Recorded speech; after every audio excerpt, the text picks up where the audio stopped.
Hello প্রিয় বন্ধুরা, কেমন আছো? আশা করি সকলেই ভালো আছো। আবারও চলে আসলাম নতুন একটি গল্প নিয়ে। গল্পটি শেষ পর্যন্ত শুনলে তোমাদের দাঁড়িয়ে যাবে। অঝোর ধারায় বৃষ্টির নামে কল কল করে নিচে পড়ছে। বৃষ্টির সাথে মানুষের অনেক মহব্বত আছে, একটি আকর্ষণ আছে। গম্ভীর হয়ে যায় মন, প্রেমিক প্রেমিকার মন চুয়ে যায় অজানা এক আকর্ষণীয় লোভাতুর চাওয়ায়। আমি 23 বছর বয়সের যুবক। আমার আজ মনটা কেমন করছে। বারান্দায় বসে বসে নিতর দেহে বৃষ্টির খেলা দেখছি। মন জুড়ে চিনচিন করছে। বড়ই একা লাগছে। কিছু একটা আমার নেই। আমার কিছু একটা চাই। ভাইয়া, কি করছিস? আমি হম্বিতম্বি করে চেয়ে দেখি আকাশি নীল টি শার্ট পরে আমার গা ঘেঁষে দাঁড়িয়ে আছে আমার ছোট বোন কান্তা। আমি মুখ তুলে বলি, বসে আছি, বৃষ্টি দেখছি। তা আমি দেখছি ভাইয়া, কিন্তু তোমাকে খুব বিষণ্ণতা, একাকিত্বের ভেতর ডুবে থাকা মনে হচ্ছে। তোমাকে আমি অনেকবার বলেছি জলি আপার আহ্বানে সাড়া দাও। জলি আপা তোমার জন্য পাগল। দুইজনে বসে বৃষ্টির খেলা দেখতে খুব মজা পাবে। কান্তা আমার 2 বছরের ছোট, ভীষণ চটপটে হাসি খুশি মেয়ে। পাতলা গড়নের লিকলিকে শরীর। যেমন সুন্দরী তেমন লেখাপড়াতেও খুব ভালো। আমি জীবনেও কান্তার সাথে কথায় জয়ী হতে পারি না। কান্তা কথার সাথে কথা মিলিয়ে খুব সাবলীলভাবে কাবু করে দেয়। আমাদের মাঝে খুব মিল। ভাই বোনের সম্পর্ক হলেও তুই তুকারি সম্পর্ক। বাহিরে গেলে কেউ বুঝতেই পারে না যে আমরা ভাই বোন। সবাই মনে করে বন্ধু। কান্তা জলিকে খুব ভালোবাসে, তাই কান্তার আশা আমি জলির সাথে প্রেম করি। জলিও অনেকদিন যাবৎ আমার সাথে সম্পর্ক করতে চেষ্টা করে যাচ্ছে। আমি প্রায় 1 বছর নেশায় আসক্ত ছিলাম। কান্তার কারণেই আমি সেখান থেকে ফেরত এসেছি। কান্তা আমাকে খুব ভালোবাসে। মা আমার নারী আন্দোলন করে, যা আমার পছন্দ নয়। নিজেকে প্রচার আর প্রসার করায় আম্মা খুব ভালোবাসে, তাই নিজের টাকা খরচ করে আন্দোলন করে, কিন্তু নিজের অনেক ভুল নিজেই দেখে না। সন্তানের উপর অধিকার আছে, তবে তাদের দেখার সময় উনার নাই। আমরা ভাই বোন ছোট থেকেই কেয়ার করি না আম্মাকে। আব্বা খুব ব্যস্ত ব্যবসায়ী মানুষ। তিনি আমাদেরকে টাকা দিলেই সব দায়িত্ব শেষ, এমন ধারণা পোষণ করেন। দেশ বিদেশ ঘুরে বেড়ায়। মা বাবার মধ্যে তেমন কেমিস্ট্রি আছে বলেও মনে হয় না। আমরা দুইজন নিজেদের ভুবন সাজিয়ে রেখেছি। আড্ডা মারা, বাহিরে যাওয়া, ঘুরে বেড়ানো সব আমরা একসাথেই করি। কান্তা আমার ঘাড়ে হাত রেখে বলে, ভাইয়া, জলি আপা খুব ভালো মেয়ে। তোমাকে সুখী রাখবে। হ্যাঁ বলে দাও। আমি ফোন করে দেই, দেখবে এই বজ্রপাতে কাক ভেজা শরীর নিয়ে তোমার কাছে হাজির হয়ে যাবে। কাকা ভেজা শরীর দিয়ে আমি কি করব? কি বলো ভাইয়া? মোস্ট রোমান্টিক দৃশ্য হল মেয়েদের ভেজা শরীর। তুই এত কিছু জানিস কি করে? কেন ভাইয়া, আমি কি ফিডার খাই? আমি এখনো বাচ্চা নাকি? তুই কি কারোর জন্য ভিজিস নাকি? ভাইয়া, সিরিয়াল আছে না? তুমি শুরু করলে আমি চেষ্টা করতাম। তোমার জন্যই আমি কিছু করতে পারছি না। তোরে কে বাধা দিচ্ছে? যা খুশি করো। কি বলো? বিয়াদবি হয় না। দুনিয়াতে তুমি আগে আসছো, তাই তোমার আগে কিছু করতে হবে। না রে, আমার এই কমিটমেন্ট খেলা ভালো লাগে না। মা বাবার আচরণ দেখে এই খেলার প্রতি মন নেই। ভাইয়া, সেটা তাদের ব্যাপার। তাই বলে কি আমরা সেটা দেখে এখন নিজেদের কষ্ট দেব? ওদের মাঝে ভালোবাসা ছিল, আর সেটার প্রমাণ তুমি আর আমি। বাবা গরিব ছিল, তাই টাকার অভাব দূর করতেই টাকার প্রতি আগ্রহ বেশি। আম্মা আব্বার জন্য ঠিক নয়, তাই বলে কি আমরা ভুল করব? এত কিছু ভাবিস কি করে? তোর কেউ থাকলে বলো, বিয়ে দিয়ে দেই। ভাইয়া, আমি তোমার চিন্তা করি। তুমি এত হ্যান্ডসাম একজন মানুষ, আর তোমার গার্লফ্রেন্ড নাই। কি করে হয়? তোমার দিকে সব মেয়ে চেয়ে থাকে হা করে, তুমি কি জান? তাই তুই কি এই সব দেখে বেড়াস নাকি? আমি হয়তোবা দেখতে ফানি কার্টুন, তাই সবাই দেখে। না ভাইয়া, তুমি ফানি না, তুমি তাদের কাছে হানি। ওরা তোমায় দেখে দেখে গিলে খায়। যা কি বলছিস? ভাইয়া, তুমি আসলেই খুব হ্যান্ডসাম, কিন্তু সেই ফিগারটাকে কাজে লাগাচ্ছ না। ইচ্ছা করলে অনেক মজা করতে পারো। কি করে? একটু এফোর্ট দাও, দেখবে প্রতিদিন তুমি বেড ডেটিং করতে পারবে। তুই কি করছিস নাকি এসব? আমি কোথায় পাবো? কেউ আমাকে পছন্দ করে না। সব সময় তোমার সাথেই থাকি। অপরিচিত সবাই মনে করে তুমি আমার বয়ফ্রেন্ড। ভাই বোন হলেও তো আমরা ফ্রেন্ডের মতোই চলি। ফ্রেন্ডের মতো, কিন্তু বয়ফ্রেন্ড না ভাইয়া। তবে তুমি আমার ভাইয়া না হলে জোর করে হলেও তোমাকে বয়ফ্রেন্ড বানিয়ে নিতাম। যে কোনো মেয়ে তোমার জন্য পাগল হবে ভাইয়া, বলে আমার পেছন থেকে আমার গলা পেঁচিয়ে ধরে।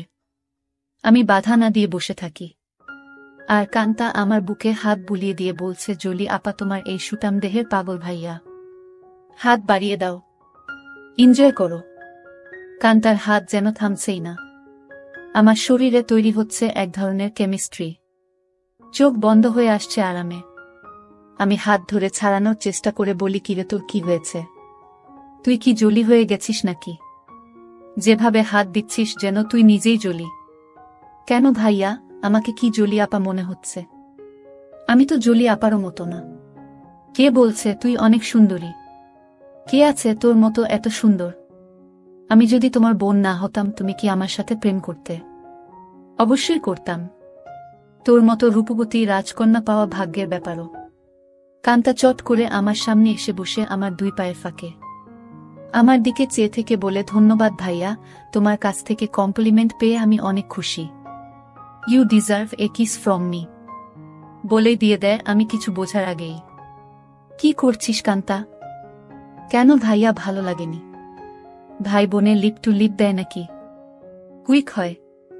নো প্রবলেম ভাইয়া, বলে আমার মুখের খুব কাছাকাছি মুখ রেখেই কথা বলছে। সত্যি বলতে কি আমার ভালোই লেগেছে। কান্তা যেমন বুঝে গেছে সেটা তাই চট করে বলে উঠে, ইউ এনজয় ইট ভাইয়া। আমার দিকে চেয়ে বলে, সরি ভাইয়া। উঠে দাঁড়িয়ে রুমে চলে যায়। আমি সেখানে বসে থাকি অনেকক্ষণ। কাজের মেয়ে ডাকে সাড়া দিয়ে খাবার খেতে যাই। কান্তা আজ খাবে না, তাই আমি একাই খেয়ে রুমে গিয়ে ঘুমিয়ে যাই। কান্তার সাথে আমার দেখা হয় না আজ 2 দিন।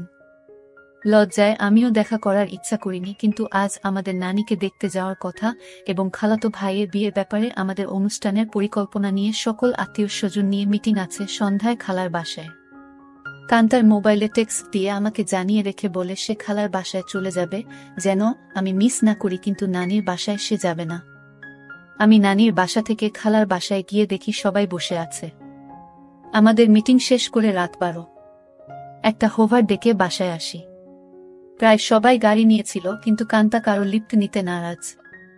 বাসায় এসে যার যার রুমে চলে যাই। আম্মা জানতে চাইল মিটিং কেমন হলো এবং আমরা কি করব। আমরা দুইজনই কালকে বলবো বলে বিদায় নিই।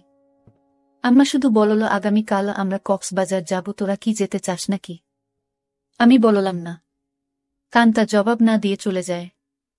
আব্বা আম্মা দুপুরের ফ্লাইটে কক্সবাজার চলে গেলে আমি আর কান্তা বাসায় বসে আছি। তখন কান্তা বলে, ভাইয়া চলো আজ আমরা বাহিরে ডিনার করি।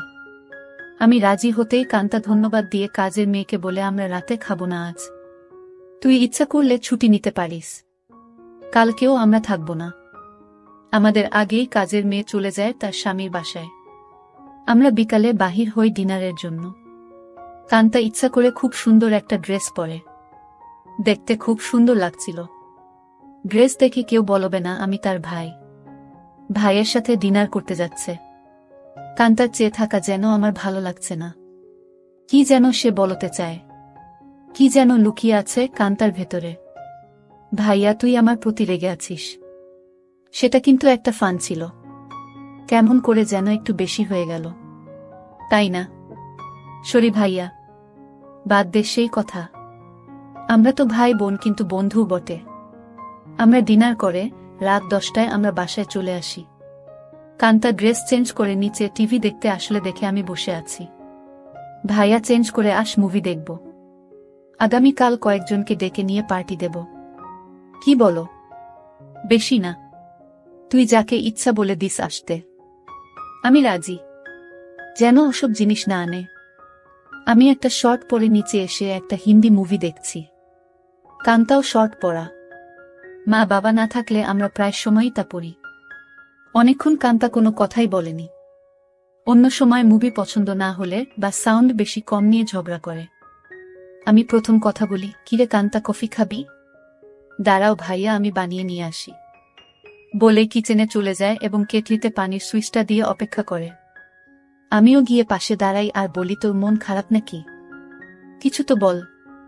না ভাইয়া, আমার সেই ভুলের জন্য খারাপ লাগছে। কি যে বলিস, কি হয়েছে? আমি কিছু মনে করি নাই। ভালোই লেগেছে। ভালোই লেগেছে কথাটা বললাম কারণ কানটা যেন সহজ হয় একটু। তোমার ভালো লেগেছে? তা আমি তখনই বুঝেছিলাম। কফি নিয়ে আমরা সোফায় পাশাপাশি বসে টিভি দেখছি। কান্তা আমার গাড়ে মাথা রেখে বলে, ভাইয়ে তুমি আম্মা আব্বাকে বলে আমাকে বিয়ে দিয়ে দাও। এত তাড়াতাড়ি বিয়ে করতে চাস কেন? আমি, না ভাইয়া, তুমিও করো। আমাদের তো আর লেখাপড়া করে চাকরি করতে হবে না। তাহলে এনজয় করি। কি বলো? দেখলে না তুমি আমার সাথেই কি মজা পাইলে। ভাবি হলে তো আরো পেতে নাকি? কেন? ভাবির কি দুইটা মুখ, আলাদা মজা লাগতো। আরে না ভাইয়া, মুখ একটা, জিহবা একটা ছাড়াও মজা লাগার আরো জায়গা আছে। আর সেদিন তুমি আমাকেই ভাবি মনে করে তোমার হাত অন্য জায়গারও খুঁজেছিল। কান্তা আমার কুলে মাথা রেখে বুক চেতিয়ে শুয়ে পড়ে। বলছি, জলি আপাকে কালকে ডাক দাও আর ইচ্ছে মতো হাতাও। অনেক বড় বড় আছে জলি আপার গুলো। আমার এত বড় দরকার নাই, ছোটই ভালো। ছোট ভালো বলে আমার গুলির দিকে কুনজরে দেখছো কেন? কি বলছিস? আমি কুনজরে দেখছি তা তুই কি করে বুঝলি? ভাইয়া আমার মাথার নিচের থেকে সংকেত দিচ্ছে। আমি টের পাচ্ছি বলেই হা হা করে হেসে উঠে বসে আর বলে, ভাইয়া আমি এখন জলি আপাকে ফোন দেই। এই ধূপসি মোটা জলি আমার লাগবে না। তোমার কি আমার মতো শুকনা কাঠ পছন্দ? তবে জলি আপা কিন্তু এক্সপার্ট। শুনেছি খুব আনন্দ দেয়। আমাকে অনেক কিছু শিখিয়েছে বলে আমার চোখে চোখ রেখে কেমন একটা ইশারা দেয়। আর বলে, তুমি কিন্তু আমার বুকে হাত দিয়েছিলে ভাইয়া সেদিন। কি করছিস কান্তা? তোর কি লজ্জা নাই? কান্তা আজব সব কাজ করতে লাগলো। আমি বললাম, কান্তা তুই কিন্তু অনেক দূর চলে যাচ্ছিস। ভাইয়া আমি অনেক দূর যাচ্ছি না। ভাইয়া এই মুহূর্তে আমার ভালো লাগছে তোমার জিনিসটা ধরে রাখতে। আর সেটাই সত্য। প্লিজ বাধা দিও না। কান্তা তুই আমার ছোট বোন, খুব আদরের। আমি চাই না সামান্য একটু ভুলের জন্য আমাদের জীবন নষ্ট হোক। ভুলের মাঝে আমরা বেঁচে থাকি। ভাইয়া আমাদের সম্পর্কে ফাটল ধরবে না। কান্তা এইসব তুই শিখলে কোথায়? ভাইয়া বয়স হয়েছে, মুভি দেখি আর আমার কাছে রাবারের একটা আছে, সেটা দিয়ে প্রতিরাত প্র্যাকটিস করি। সব শিক্ষার বড় শিক্ষা হলো সেটা। সব মেয়েদেরই বিয়ের আগে এই শিক্ষা অর্জন করা উচিত। অনেকক্ষণ আমাদের মাঝে কোনো কথা নেই, শুধু একে অপরের শ্বাসরুদ্ধকর মুহূর্তকে এনজয় করি। এত সুখ এত আয়েশ জীবনে পাই নাই। কান্তা আমার কানের কাছে বলে, ধন্যবাদ ভাইয়া, তুমি তো বাজিমাত করে দিয়েছ। আমার খালতো ভাই সোহানের বিয়ে আগামীকাল। আমরা খালাতো মামাতো ভাই বোন 15 জন। আর সোহান সবার বড়। ভাই 10 জন আর বোন 5 জন। এই প্রথম একজন ভাইয়ের বিয়ে। গত বছর সোহানের বোন লিজার বিয়ে হয়েছে। অনেক আনন্দ ফুর্তি করেছি আমরা। কান্তা আর লিজা আমাদের সকল ম্যানেজমেন্টের দায়িত্ব নিয়েছে। খুব ব্যস্ত। আজও সকাল সকাল চলে গেছে। সোহান ভাইয়াদের ছাদে ডিজে পার্টির আয়োজন হবে আজ রাতে। আব্বুর ক্লায়েন্ট ঢাকায় কানাডা থেকে আসছে, তাই সকাল সকাল হোটেল থেকে তাদের নিয়ে ব্রেকফাস্ট করে ফ্যাক্টরি পরিদর্শন করতে হবে। আম্মু অনেক রাগ করেছে কারণ আম্মু চায় বিয়ের বাড়িতে যেন থাকে। বিয়ের দিন সারাদিন ছুটি আছে বলে আব্বু চলে যায়। আমি 11টায় ঘুম থেকে উঠে দেখি সেজেগুজে বসে আছে, খালার বাসায় যাবে এবং সেখান থেকে মেয়ের বাড়িতে কিছু জিনিস নিয়ে যেতে হবে। আমাকে দেখেই বলে, কিরে আজ অন্তত একটু তাড়াতাড়ি উঠলে কি হয়? কাজের মেয়েকে না বলে আজ নিজেই নাস্তা দেয় আমাকে। আর ফোনে বড় খালার সাথে স্পিকারে দিয়ে কথা বলছে। ড্রাইভার আমাদের বাসার সামনে বসে আছে যেন তাড়াতাড়ি যায়। কি ব্যাপার আম্মু, আজ নিজে এত আদর করে নাস্তা দিচ্ছ ব্যস্ততার মাঝেও? ফোনে থেকেই আম্মু বলে, তুইও তো আম্মুকে আদর করে অনেক কিছু খাইছিস, তাই একটু চামচামি করছি যেন আসল জিনিসটা পাই। বড় খালা বলে, কার সাথে কথা বলছিস? ছাবিনা? ছাবিনা আমার মায়ের নাম। আপি অঙ্কিত। এখন ঘুম ভাঙল। সবাই ভাবছে অঙ্কিত রাগ করেছে। ওকে সাথে করে নিয়ে আয়। ফোনটা অঙ্কিতকে দে। আপি শুনছে, কথা বলো। এই অঙ্কিত, গতকাল আসলি না কেন? সবাই ভাবছে তুই রাগ করেছিস। কারো ফোন ধরিস নাই কাল বিকালে। রাগ করিব কেন? গতকাল আম্মুর একটা বিশেষ অ্যাসাইনমেন্ট নিয়ে ব্যস্ত ছিলাম, সেটা করে দিয়েছি। তাই আম্মু আজ খুব খুশি। 2টার আগেই চলে যাব খালা। আমার নাস্তা শেষ হতেই আম্মু এসে বলে, এই অঙ্কিত, আমরা আবার কখন করব সেটা ভেবেছিস? এত ব্যস্ত হচ্ছ কেন? এই 3 দিন আমরা খুব ব্যস্ত থাকব। ওমা 3 দিন? ড্রাইভার বাহিরে বসে আছে। এখন যাও, দেখি সময় করে একটা কিছু করে দিব। কাজের মেয়েকে 3 দিন ছুটি দিয়ে আম্মু বলে, যা তোর স্বামীর সাথে এনজয় করো। 2000 টাকাও হাতে দেয়। শান্তা নামের কাজের মেয়েটা আমাদের পরিবারের খুব ভালো সম্পর্ক। আমরা সবাই নিজের মতোই ভালোবাসি। শান্তা বলে, আমি আগামীকাল বড় খালার বাসায় যাব, কথা হয়েছে। আমি খালাকে বলেছি কাজে সহায়তার জন্য। তাহলে তো খুব ভালো। আমাকে না জানিয়ে তোরা সব ঠিক করে ফেলেছিস। খালা আমাকে চিঠি দিয়ে দাওয়াত দিয়েছে। অনেক কাজ আছে না? সোহান ভাইয়া অনেক ভালো মানুষ, তাই উনার বিয়েতে সাহায্য করতেই হবে। ঠিক আছে, যা। বাহিরে ড্রাইভারকে গিয়ে বলো আমার 5 মিনিট লাগবে। তুইও দাঁড়িয়ে থাক, তোকে নামিয়ে দিব। আমাকে আম্মু বলে, অঙ্কিত একটু উপরে আয় তো তাড়াতাড়ি বলে সিঁড়ি দিয়ে চলে যায়। আমি উপরে যেতেই আমার বলে, অঙ্কিত যেতে মন চাইছে না, তোর সাথে এনজয় করতে মন চাইছে। এখন যাও, কথা দিলাম আজ সন্ধ্যায় কিছু একটা করে দিব। সত্যি দিবে তো, নাকি জোয়ান মাইয়াদের পেয়ে আমাকে ভুলে যাবি? আমার শিরায় শিরায় আগুন জ্বলছে। কথা দিলাম ডার্লিং। আজ অনেক দিন পর আমার শখের বাইকটা বাহির করে ঠিক সময় খালার বাসায় পৌঁছে যাই। বাড়িটা খুব সুন্দর করে সাজিয়েছে।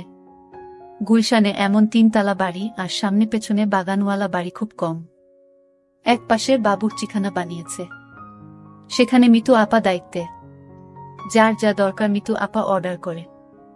আমাকে দেখেই বলে, এনিথিং স্পেশাল লাগবে?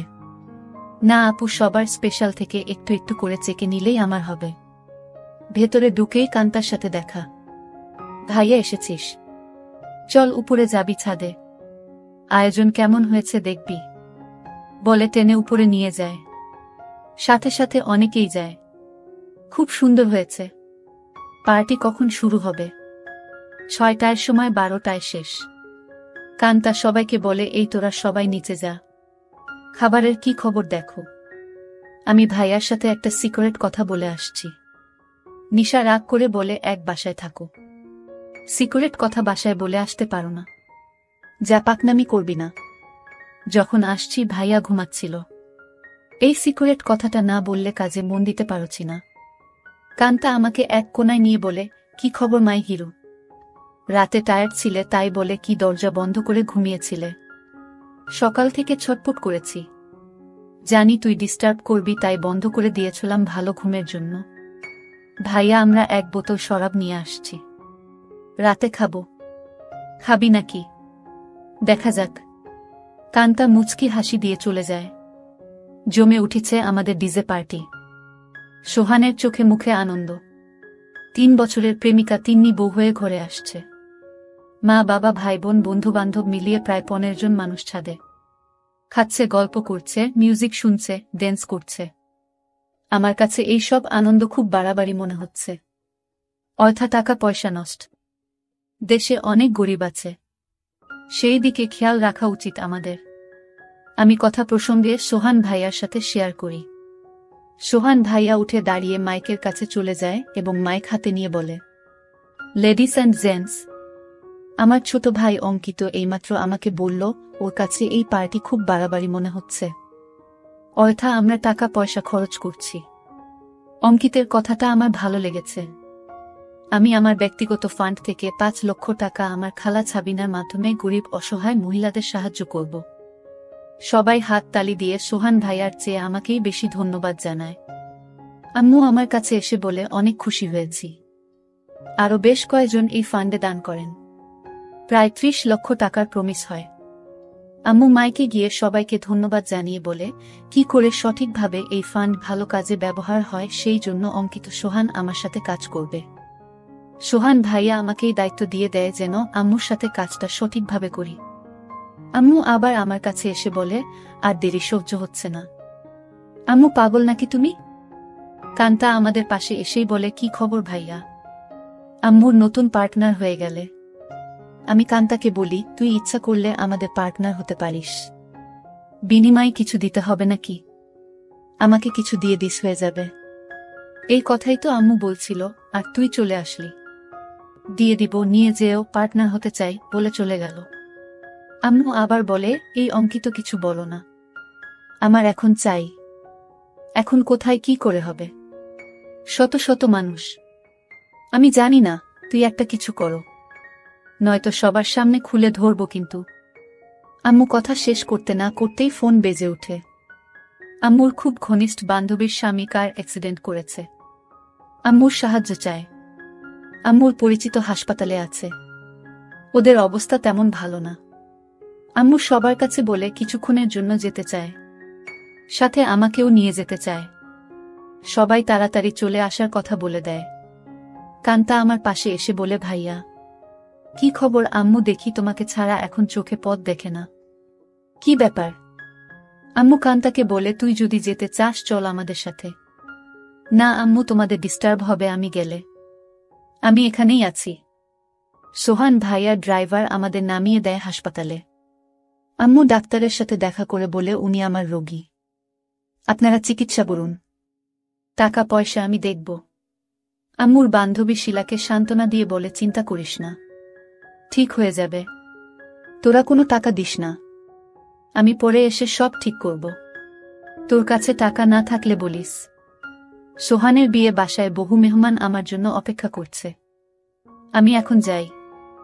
আমরা একটা ট্যাক্সি করে সোজা আমাদের বাসায় চলে আসি। আমার রুমে ঢুকে আম্মু বিছানায় গিয়ে আমাকে বলে, কই তুই আয়, আমাদের হাতে সময় নাই, মাত্র 1 ঘন্টা সময়।